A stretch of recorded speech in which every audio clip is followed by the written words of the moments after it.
Bom, vocês estão vendo aqui comigo umas visitas diferentes aqui no estúdio, né, gente? O que é isso que tem aqui comigo? São abelhas. Olha quantas caixas de abelhas de várias espécies. E é curioso, né? A gente olhar para elas assim, olha, dentro das caixinhas, estão trancadas, então não oferecem risco. Até porque não ofereceriam mesmo, porque são abelhas sem ferrão, né?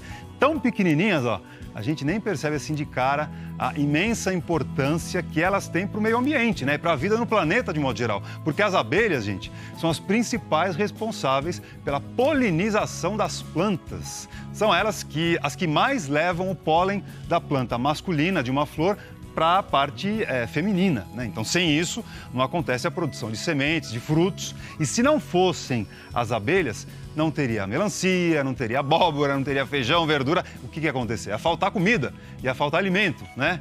Estima-se que existam mais de 20 mil espécies de abelhas no mundo. E elas variam em forma, em tamanho, coloração, comportamento também e até na produção do mel.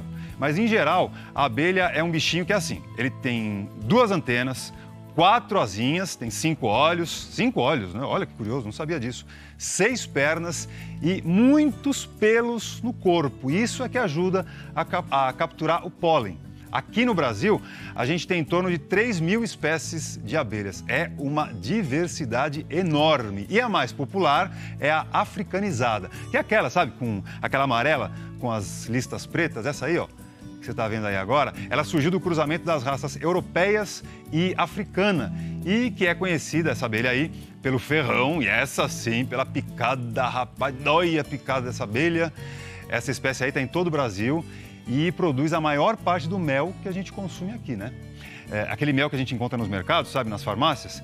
Então, ela que produz. Para você ter uma ideia, uma colônia de africanizadas chega a ter até 100 mil abelhas e a capacidade para produzir é, em média, de 40 quilos de mel por ano, tá? Agora, olha, existe um outro grupo importante de abelhas aqui no Brasil, que são as nativas sem ferrão. Essas não picam, tá? Não picam ninguém, não oferecem problema. E elas estão se tornando bichinhos de estimação. Acredita nisso? Já ouviu falar? Então, e eu fui conhecer de perto 2 criações de abelhas em apartamentos aqui de São Paulo. Antes de ir, eu fiquei pensando, mas como é que o vizinho de quem cria abelha reage, né? Depois de saber que ali no apartamento ao lado tem uma colmeia, uma colônia de abelhas, né? A primeira que a gente vai ver começou justamente por conta da função polinizadora desses insetos aqui. Vamos dar uma olhada? Pode rodar. Bem aqui no centrão de São Paulo, no último andar daquele prédio, mora um campeão. Mas dessa vez não é sobre esporte que a gente veio falar com ele. É sobre os animais de estimação que ele mantém, ó, lá na varanda. Vamos lá conhecer? Bora!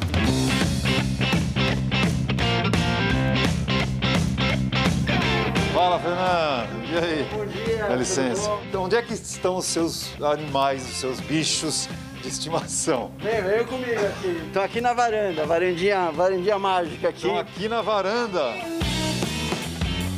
Aí estão eles, ou melhor, elas, nada menos do que 45 caixas de abelhas. Tem gente que tem gato, né? Tem gente que tem cachorro, eu tenho abelha. Então a gente... E elas já estão voando, ó. Tá com medo? Alguma? Olha, eu não tô com medo porque eu já ouvi dizer que essas não tem ferrão, não é isso? Exatamente. Essas não tem ferrão, não machuca. Quem tem alergia não precisa ter preocupação com elas. E olha, eu não sei se foi a rainha que apareceu para me dar as boas-vindas, mas... Olha, não, imagina. Uma abelha aparece nos seus olhos assim. Vamos lá. De onde veio? Como é que começou essa história? Bom, tudo começou porque eu tinha um pé de maracujá e esse pé de maracujá nunca deu fruta. Eu fui lá, por que ele não dá fruta? Fui descobrir por causa da falta de abelha. Aí eu descobri, tinha uma abelha que é a abelha mamangava, que é a que poliniza o maracujá. E aí eu falei, poxa, como é que faz pra gente ter uma abelha sem ferrão então? E aí fui estudar, né, direitinho. Primeiro ele comprou uma caixa. Ela inteira pronta, né? Ela já com a rainha, ela já com as abelhas, e aí você vai desenvolvendo ela. E lá se vão 2 anos e meio cuidando de 12 espécies de abelhas e se encantando com as particularidades de cada uma delas. O que é isso aqui? O que a gente está vendo? Aqui nós estamos vendo uma colmeia e aqui em cima estão os potes de mel. Então se a gente abrir um dos potes, Olha lá, rapaz. Diferente da abelha apis, né, que ela faz em favos, essa espécie de abelha ela faz em potes. Nessa caixa tem as abelhas da espécie mirim, bem miudinhas, mas muito rápidas quando o assunto é produzir o material que protege a colmeia. Esse que é o própolis. Olha o que ele faz, ó. Ele fica assim meio puxento, né? Ó, esse é o própolis. Exatamente. É possível saber quantas abelhas tem em cada colmeia? Mais ou menos? Umas estimativas, né? Existem algumas estimativas. Essa caixa, por exemplo, existe uma estimativa mais ou menos volta de 2.000 abelhas, 3.000 abelhas. Olha a quantidade de abelha que tem aqui. E aí, pessoal, beleza? O Celso Barbieri é gestor ambiental e pesquisa a criação de abelhas sem ferrão. Aliás, ele pesquisa e também cria. O que a gente faz aqui em casa é colocar uma estruturazinha de cano e mangueira saindo pela janela. Em um dos pontos, uma separação por acrílico, né, que substitui a janela.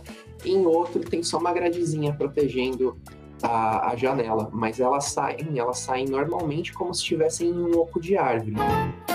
Qual será a qualidade do mel produzido por elas, hein? Cada mel vai ter características diferentes, únicas, né?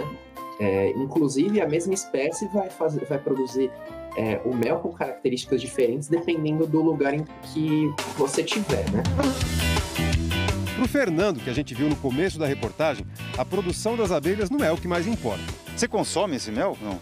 Consumo muito pouco, eu deixo elas mais aqui para elas se desenvolverem, né? Então de vez em quando eu pego um pouquinho, quando vem visita em casa, etc. Mas eu acabo não consumindo o mel delas para elas desenvolverem. O mais interessante para ele é prestar atenção na rotina dessas criaturinhas que parecem não parar nunca. E aí a gente pode observar que tem hora que elas chegam com pólen, tem horas que elas chegam com o abdômen um pouquinho mais cheio, que é quando elas estão trazendo o néctar. Tem horas que elas saem com uma sujeirinha na pata, que elas estão limpando a colmeia. E vendo como elas deixam tudo mais bonito. E os vizinhos, hein? Quando você começou com essa história, como é que foi? Olha, quando eu comecei com essa história, eu trouxe a primeira caixa, eu falei com o vizinho do lado, falei, olha, eu vou começar a ter abelha. E aí eu expliquei para ele que era abelha sem ferrão, trouxe ele para conhecer, etc. Ele falou, nossa, que legal, hoje em dia ele até agradece, ele reclama quando está mais frio e as abelhas não vão visitar lá o apartamento dele. Bem, então fica aí a dica de um bicho de estimação diferente, mas que, como vocês viram aí, é possível de manter, inclusive no andar mais alto de um prédio. Isso aí, gente. Tchau!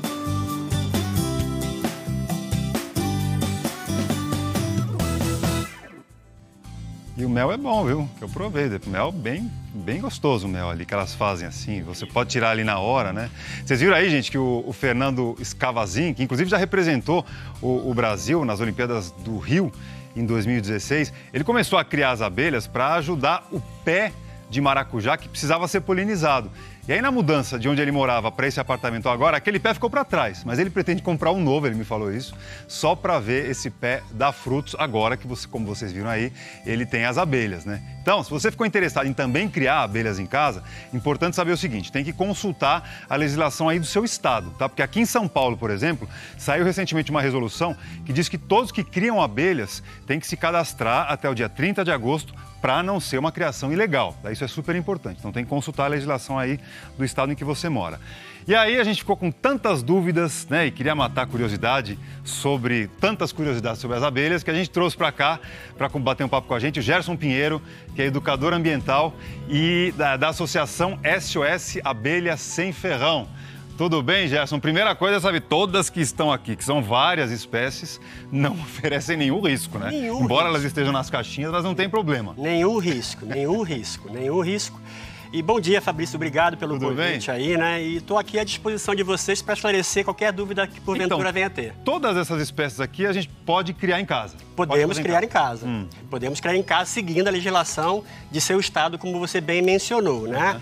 A legislação do estado de São Paulo é recente, mas na maioria dos estados brasileiros é uma resolução federal do CONAMA, né, que é o Conselho Nacional de Meio Ambiente, que rege essa atividade, que vem crescendo muito ultimamente. Pois é, a gente viu aí, né, o nosso atleta, que infelizmente não se classificou agora para a Olimpíada, mas ele tem um prazer em criar as abelhas na casa dele. Na tua experiência com quem você conversa a esse respeito, qual é a graça, né? Qual que é o prazer de criar abelha em casa? Eu costumo dizer que essa aproximação com as abelhas nativas do Brasil é um fator de transformação do ser humano. O ser humano passa a ser melhor, porque ele se preocupa mais com o meio ambiente, com a comida, com a árvore, observa mais as flores, ele se socializa melhor com as pessoas. Tudo isso devido à aproximação com esses seres fantásticos. Estava falando agora de Olimpíada, né? Essas são as nossas verdadeiras atletas de alta performance, né? É verdade, elas têm um papel muito importante, né, na natureza. Fundamental. E tem algumas com nomes super curiosos. Por exemplo, vamos falar sobre a boca de sapo, gente, que é essa aqui, que está bem em frente aonde eu estou agora. E aí, Gerson, por que tem esse nome, hein? É assim. Boca de sapo? As origens dos nomes das abelhas nativas são basicamente duas. Ou é de origem tupi-guarani, no caso da mandaçaia, né, que significa vigia bonito, ou esses nomes aportuguesados, como boca de sapo, tem alguma coisa a ver com morfologia ou comportamento. Boca de sapo é exatamente por isso. A entrada dela lembra a boca de um sapo. A entrada, você diz a entrada para a colmeia. A entrada para a colmeia. Ah, olha aqui, ó. Vocês estão vendo aí, gente? Realmente parece a boca de um sapo. Daí alguém olhou e falou assim, boca de sapo, e ficou o nome, Vamos batizar a abelha com esse nome. Aqui, ao lado da boca de sapo, nessa outra colmeia aqui, tem uma abelha pequenininha, né? Aliás, a maioria delas aqui, né, é pequenininha. E o nome dessa aqui, ó que curioso, marmelada. E aí me disseram o seguinte, ó, sente o cheiro da colmeia. Não precisa nem fazer muito esforço, turma. É só se aproximar um pouquinho que você já sente um cheiro adocicado. Marmelada tem a ver com isso, então? Exatamente, né? Exatamente. Essa é uma espécie que eu uso muito em escolas, em palestras, né? Porque ela é muito agradável às crianças, né? Você chega lá e fala para uma criança assim, existe uma abelha brasileira que tem cheiro de bala. Ninguém acredita em você, né? E é verdade, existe. E aí, se a gente faz essa criação da marmelada em casa, esse cheiro acaba tomando conta do ambiente onde elas estão? Esse hábito de propolizar, de marmelar tudo em volta, é uma forma de proteção do enxame. Porque elas gostam muito de sol. Então, o ninho dela na natureza geralmente fica em locais ensolarados. E esse próprio dele fica amolecido, impedindo que formigas e outros insetos se aproximem do ninho. É um cheiro delicioso. Maravilhoso. Você fecha os olhos e sente o cheiro, você não sabe de onde que vem. Parece, de fato, que você está cheirando um doce. E dependendo do olfato, varia. De caramelo, açúcar queimado, para panetone, enfim, né? É muito gostoso. Tem um nome aqui, ô Gerson, que me assustou um pouco, né?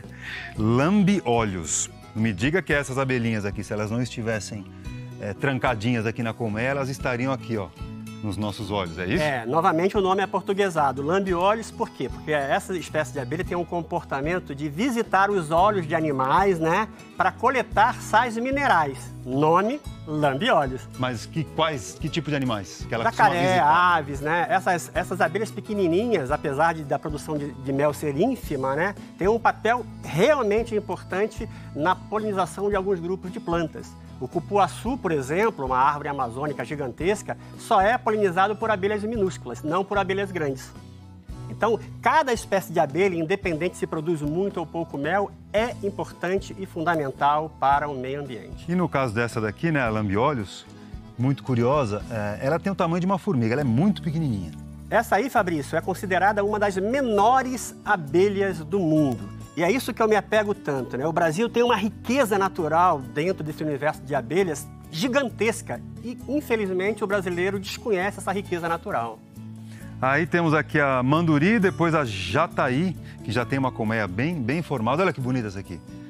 A jataí. E se eu colocar o dedo como eu fiz lá, eu vou tirar mel daqui. Vai tirar mel, exatamente, né? Você tem que sempre lembrar que aqui elas estão contidas. Em casa, onde elas residem, né, e nós cuidamos delas, elas vivem soltas.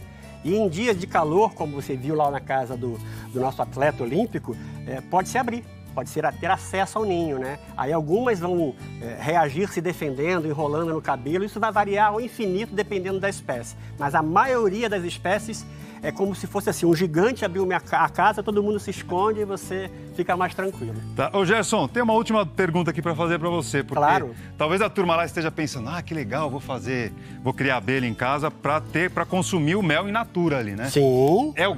É possível? É possível, é possível. Mas dá para fazer a criação com esse objetivo? Dá. Inclusive, existem caixas específicas para esse procedimento, né?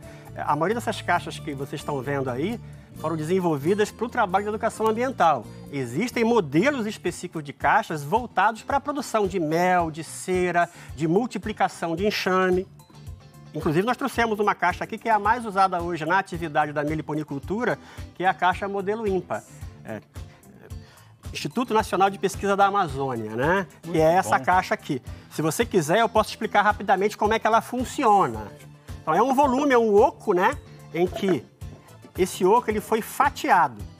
Existem alças. E essas alças, inclusive, têm nome. Ninho e sobreninho, que é onde aquela parte do ninho que você está vendo ali, ela vai ocupar, até aqui.